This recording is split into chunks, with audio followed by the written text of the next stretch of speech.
And guys, we are finally live for this one. What is going on? This is the Club of the Man 1993. And yes, I've been trying to go live and talk about this takeover for the past like 6 hours, I'd say. But again, YouTube was having the live streaming issues being down. So I am here live to finally, the man has come back to YouTube. Even though, of course, that's not quite true because I was just reviewed SmackDown Live and 205 Live this week. But anyways, we're live to do it. My next retro review is we have just 3 takeovers after this left again until I can say I've reviewed all the takeovers or all the NXT pay-per-view specials since once again TakeOver Arrival did not count as a takeover.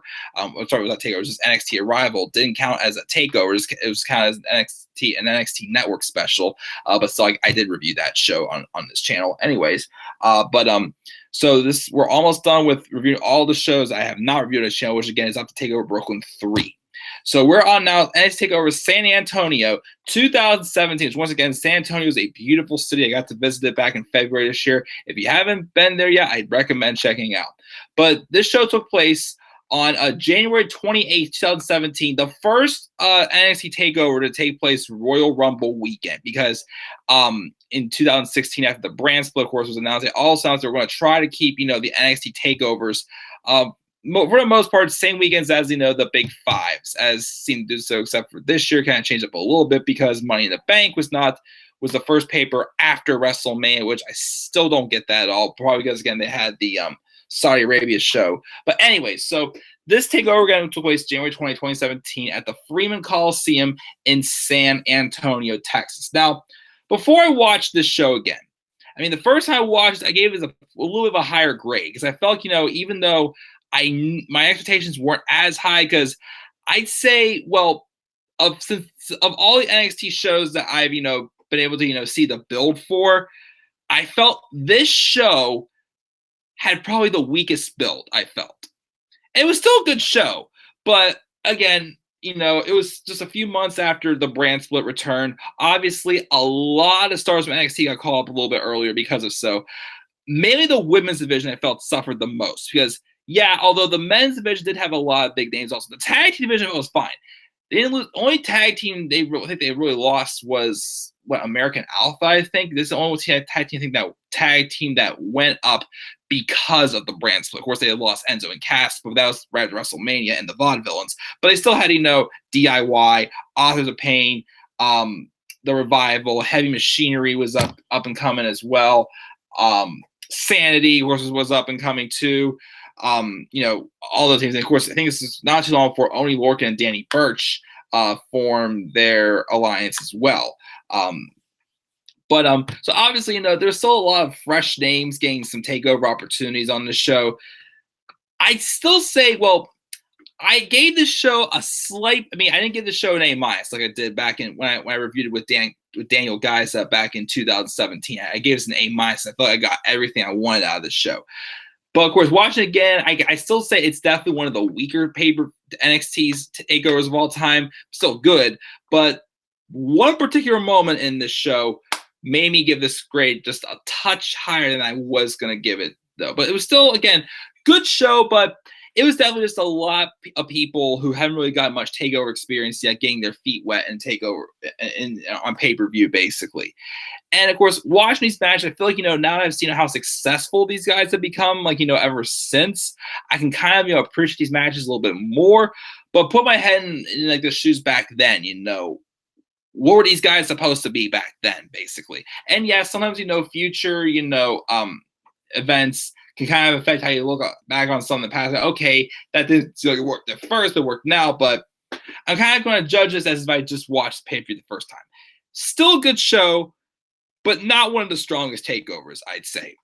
Mainly because, again, it was kind of going through the rebuilding stage. Mainly the women's division, but we'll talk about that, of course, as we get to it. Live chat, why can't WWE be better? Triple H is in charge. Because, once again, Vince can't get over his own ego. 3 to go. Yep. Backlash should have been the pay after WrestleMania 35. Exactly. 2017 was bad for the main roster, but NXT is another story. 2017 was a very inconsistent year for the main roster. Beginning of the year, SmackDown Live was good. Raw sucked. And I'd say around the SummerSlam build. I think Raw was not amazing, but it was somewhat watchable, and SmackDown was completely unwatchable at the time, I felt personally. But of course, I felt that NXT got back on track personally after the ending of TakeOver Chicago this year. That's when I felt NXT start to really, get back to, where they were. I mean, not saying it was bad, but again, it was going through, just a rebuild stage.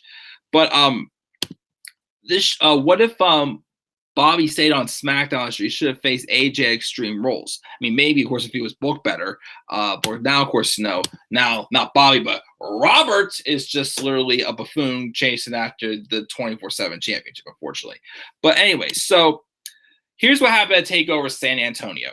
The opening match was a match with Eric Young and Ty Dillinger. This is basically, for the most part, like a very similar to the storyline of Daniel Bryan and Bray Wyatt, except Ty Dillinger never joined Sanity. Of course, Sanity continued to target Ty Dillinger after when in the Dusty Rhodes Tag Team Classic, when Dillinger and Rude teamed up. Again, they were called Glorious 10, but of course, when they faced Sanity, Rude wanted nothing to do and just fed Ty to them. But of course, after that, obviously to give Sanity something a little more serious to do, they had Eric Young basically, trying to play the mind games and get Ty Dillinger to join them, but he would not do so. Of course, the Daniel Bryan storyline that Daniel Bryan did briefly join the Wyatt family until he turned on them, but Ty Dillinger never did. Set for this match again, just to kind of give Sanity some pay-per-view experience. Kind of playing along the lines of, the numbers will catch up to him. Of course, at first, Sanity consisted of Eric Young, Alexander Wolf, Nikki Cross, and Sawyer Fulton. But then Fulton got injured, but then he never really came back to NXT, as he was replaced in Sanity by Killian Dane, which I personally felt was the better fit. And of course, Alexander Wolf, I felt more so caught my attention at TakeOver Brooklyn 3 in the tag match they had with the Authors of Pain. This was still a good match, though, but again, I still think, well, of course, Sanity is no longer a thing. Now Eric Young is, just a hairless wonder buffoon chasing after 24/7 title and catering on Raw. And then Alexander Wolf and Killian Dane, where the hell have they been? Nikki Cross, again, is just a gossip girl now. But I do agree. My one friend says they probably could have done a little bit more with Sandy. I mean, their entrance and stuff with their gimmick was amazing, but they could have dug a little bit deeper, I thought, with them. But still a good match. Definitely told a great story. But Ty trying to get the upper hand on Eric Young, but obviously Sandy being the powerful unit that they were. Of course, think about this: if the Wyatt family were booked better, also Sandy and the Wyatt family, or Sandy and the Shield, could have been some pretty darn good matches for sure. But that was not the case. Again, as Eric Young, of course, played some mind games with Dillinger, but once again, because of the numbers game, Eric Young would then defeat Ty Dillinger. And, I thought it was a good opening match. The crowd was into it. Of course, Ty Dillinger was probably the hottest. Well, besides Nakamura, Ty Dillinger is probably the next hottest baby face for sure. Single star, at least, that is, on NXT. Of course, that's also when he was said when the referee started doing the tag counts, everybody kept doing 10 chants, which at first was cool, but then after a while it started getting a little annoying. And yeah, well, where that goes. Of course, we have one more pay-per-view to talk about involving Ty Dillinger, and that's of course the TakeOver Orlando, which I've already started watching part of that because once again, having technical issues on here. But anyways, so we had that opening match. The second match was between Andrade Cien Almas and Roderick Strong. This was Almas's first TakeOver match since TakeOver Brooklyn 2 when he lost to Bobby Roode. And of course, since then he had turned heel. Now, watching this match now, I can definitely say, I definitely could have seen, I saw Andrade as something bigger than I did back then. Because back then, even though Andrade turned heel, even also, actually, believe it or not, I think I actually picked Andrade to win this match over Roderick Strong. Although Roderick Strong had just came in, I felt like, he could have been okay with this loss. I felt that Andrade needed some type of victory to get him going a little bit more as a heel. But so I thought this was a great effort by both men. I thought I like this match a little bit more now, because I know that Andrade would go on to be successful. I knew Roderick Strong could be successful, but I was still, getting to know him around this time. I still say I became more of a fan of Roderick Strong after the match he had with Eric Young at TakeOver Chicago later this year, which of course I'll get into why that later on. But I didn't really know much about Roderick Strong yet, other than I saw potential in him for sure. Hearing he was a big name, came over again. Originally came over to be the tag team partner for Austin Aries in the Dusty Rhodes Tag Team Classic. Of course, that's when Austin Aries, of course, suffered that broken orbital bone in his eye, and of course he went bye-bye. But I still thought this was a great back and forth match. Definitely like a fresh pay-per-view match for both these stars. Again, for Andrade being the heel, even though once again I feel like he didn't really catch his niche until he teamed up with Zelina Vega. But Roderick Strong got the win eventually, and I thought, even though Andrade lost, he came away looking strong in the loss. I watched it a second time, and Roddy looked good, but of course, this is kind of like like an experience, pay-per-view, just to say, hey, these two have big potentials down the line for sure. Which at the time, again, I still felt that Andrade was going to be no more than a mid-card wrestler, but later on this year, oh boy, did I change my mind. But that was a good match. Not great, but it was still good. We then had this NXT tag title match. It was DIY's Tommaso Ciampa and Johnny Gargano taking on the Authors of Pain, who obviously had earned this opportunity after winning the Dusty Rhodes Tag Team Classic. Now, here's the thing. I did agree it was Authors of Pain's time. But once again, as I've said many times about Johnny Gargano especially, I wanted to see DIY at least get, through one pay-per-view retain those tag titles. I believe they did have a rematch one-on-one with the Revival. Sometime in between TakeOver Toronto and TakeOver San Antonio.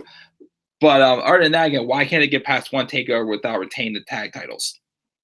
Why did Johnny Gargano, of course, drop the NXT Championship and NXT North American title after one title defense? I guess I couldn't quite get that, but what this match made me appreciate more is the Authors of Pain, because even though they were monsters, they didn't squash Johnny Gargano and Tommaso Ciampa, but it didn't look like they were half-assing it either and looking weak. They went in there looking like legitimate monsters, but making Gargano and Ciampa look strong and looking like there's a chance that maybe they could win these tag titles. Of course, Authors of Pain would go on to win. Maybe could have got another couple more minutes out of this match. I don't know. I feel like, it was good. But I feel like they got a little more started, and they could have done us a few more minutes this match. But eventually, Authors of Pain wins again. They just won the Dusty Rhodes Tag Team Classic. They came across as monsters in this match. And, of course, Gargano and Ciampa still lost looking strong. Once again, we'll let them see them get through one more pay-per-view as tag team champions. That was not the case, but a good match for sure. But these two, of course, not as good as my match tonight at TakeOver Orlando, which is also my tag team match of the year. I can't wait to talk about that match for sure. We get to TakeOver Orlando next. But here is actually the biggest reason why I gave this pay-per-view a little bit of a higher grade than I was going to at first. And that's because of what happened between the next two matches. So, as we all remember, back in August 2016, Triple H turned on Seth Rollins, and Triple H disappeared for months. Basically, then staying, that Monday, the following Monday after this takeover in the Royal Rumble, of course, that, he did what he had to do, and then he wanted to just let bygones be bygones. He just wanted to focus on being a creator and not a destroyer. But then, of course, he played the mind games and costed Seth his spot in the Royal Rumble match. As Seth Rollins, for the first time in how many years is going to be able to be in the Royal Rumble, because he had not been in the Royal Rumble match. The last one he was in before 2018 was in 2014. In 2015, he was in the WWE World Heavyweight Championship title match. It was in it then. 2016, he was injured. And 2017, he could have been in it, but we got that spot taken away thanks to a distraction by Triple H's music. And this is, of course, where the Triple H and Seth Rollins feud picked up big time. As, of course, why it led to be my storyline of the year in 2017. Seth Rollins, they're showing the announcers, which, by the way, this was also Corey Graves' final night being an announcer for NXT. before he was handing that over to Nigel McGuinness. And of course, it was Percy. I think it was Percy Watson's first NXT takeover as well. I can't remember for sure. But but anyway, so we see the announcers talking. All of a sudden, I see someone in the background walk through the ring. I'm like, oh, who's that? All of a sudden, we hear, "Show's gonna take over, right?" Sorry, I had a little bit of a strained voice there. And Seth Rollins and Vase basically saying this is where it all began. So I've been calling you out for months, and I know you're here. I'm just going to you, and you come to me. So I'm calling your ass out right now, Triple H. Right now, Triple H, of course, came out, but he sent security to basically escort Seth out of the building, which he does so. And then, of course, it was announced the next day at the Royal Rumble pay-per-view that Monday, Stephanie McMahon was going to address Seth Rollins. And, of course, it would eventually lead to the segment where Triple H, showed up and just finally explained why he did what he did to Seth Rollins. And Samoa Joe took out Seth Rollins and then legitimately, of course, it's an accident, legitimately re-injured Rollins' knee, which almost costed Rollins his WrestleMania match, of course, that storyline was just so great to get behind for sure, definitely. Even though the match at WrestleMania 33 was still good, but again, the problem I had with it was just a little too long. Of course, because all Triple H always wants to have like a 20, 25-minute match, but I'm sorry, maybe like a 15-minute match would be a little bit better. Because usually there's it was like 5 minutes where it's like they could have done without that, but I guess I appreciate the fact that WWE went out of the box a little bit here.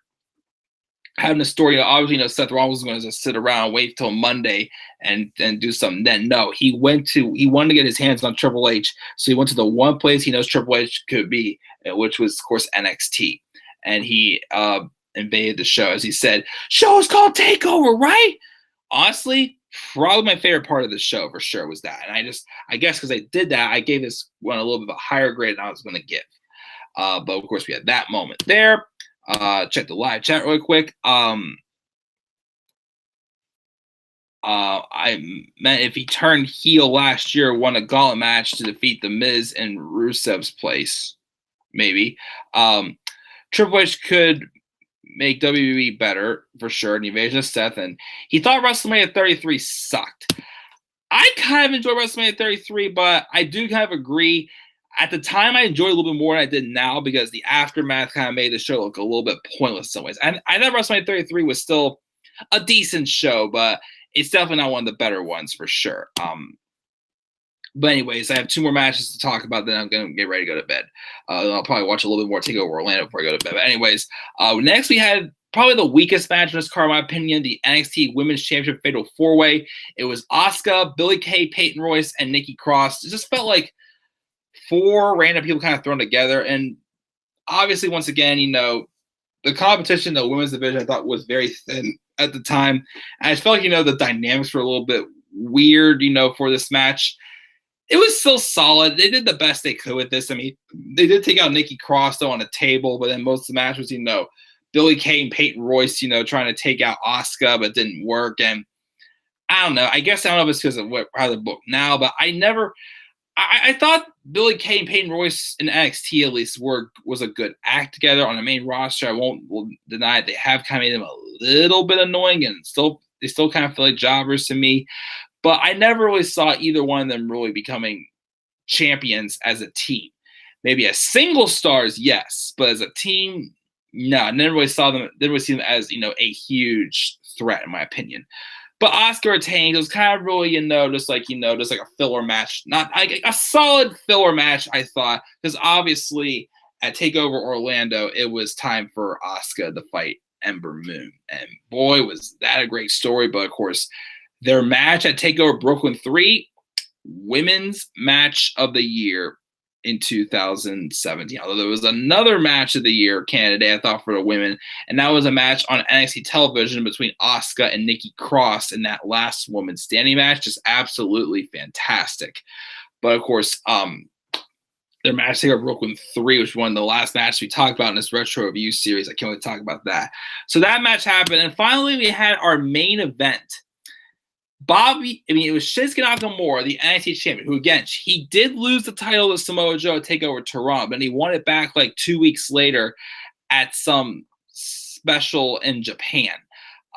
which obviously I think they did that just so Nakamura can have a moment in Japan. But he took on Bobby Roode. Now, I remember at TakeOver Brooklyn 2, I said I thought their match was the Joe and Nakamura. This match was a touch too long. This match was actually longer.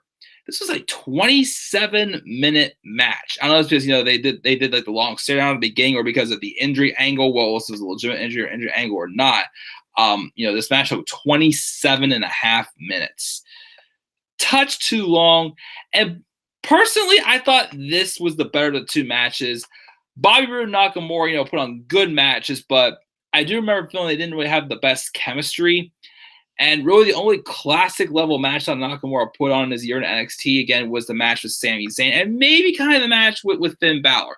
The matches with Joe were good, but weren't classics. And the matches with Bobby Roode and Nakamura were still good as well. This one I still was my favorite because I felt Bobby Roode came across as more of the arrogant asshole. Although this entrances, I thought this was a show where they had the entrance of Bobby Roode coming in with that piano playing on the screen. But I guess it's at TakeOver Orlando. I guess I can't remember. But Bobby was accepted, but escorted to the ring by like 8 women who weren't really saying it. They just walked with him. Of course, Bobby Roode showed how full of himself he was as a heel, but he was amazing as a heel in NXT. And Nakamura came on some flashing cart basically. But I'd say the part I got invested in this match the most was after Nakamura went for a Kinshasa, but somehow I forgot how again, but he injured his knee. And at first I thought he legitimately was hurt because the referees come out and check on him, playing on this really well. And Bobby Roode had to hit 2 glorious DDTs after this, though, which again, the glorious DDT, not the glorious bomb that he hit, that pump handle slam that he did on Andrade Cien Almas to take over Brooklyn 2.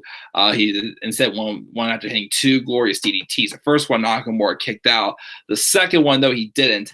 And again, I think my prediction was I wanted to see Nakamura, retain the championship. I thought at TakeOver Orlando was when Bobby Roode would dethrone him for the NXT championship. I didn't think Bobby Roode was quite ready yet. I thought he used to be just like another month or so before he could be champion. He obviously was destined to be champion for sure at some point. But I still felt that I thought Nakamura should retain here, in my opinion. But Bobby Roode still win was good for me. I still thought it was a good match, not great, but it was still a good match between these two. And I do like the psychology that Roode played on the knee, of course, after Nakamura. Of course, I thought at first Nakamura legitimately did get hurt, but he ended up not legitimately getting hurt, which is good because NXT could have needed him, of course, for sure. As of course this swan song again was at TakeOver Orlando. But Bobby Roode is your glorious new NXT champion, which he would be champion for about 8 months until he dropped the Drew McIntyre TakeOver Brooklyn 3 in a kind of a little bit of a mad kind of match. Of course, we'll talk about that when we get to TakeOver Brooklyn 3. But guys, that is my live review of NXT TakeOver San Antonio. I originally was going to give this pay-per-view just a B, but again, because that's Seth Rollins, so I'm going to give it a B+. So B+ for NXT TakeOver San Antonio. Live chat, we have Joe, Roode, and Ada should have a 3-way feud last year on SmackDown, the SummerSlam Survivor Series, if they did not do SmackDown versus Raw, which they could have. And this was Roode's moment here for sure. I do agree.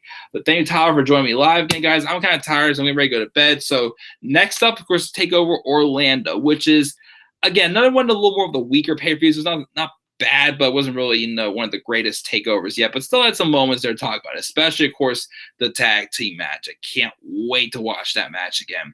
But guys, B+ TakeOver San Antonio. What are your thoughts on TakeOver San Antonio? Leave your thoughts down in the comment section below. And there's always a slap a like on my videos, subscribe more content on my channel, follow me on Twitter at DemandAir93. And guys, I will see you guys all next time for my live review of TakeOver Orlando. So until then, guys, have a great rest of your night, and peace out, everybody.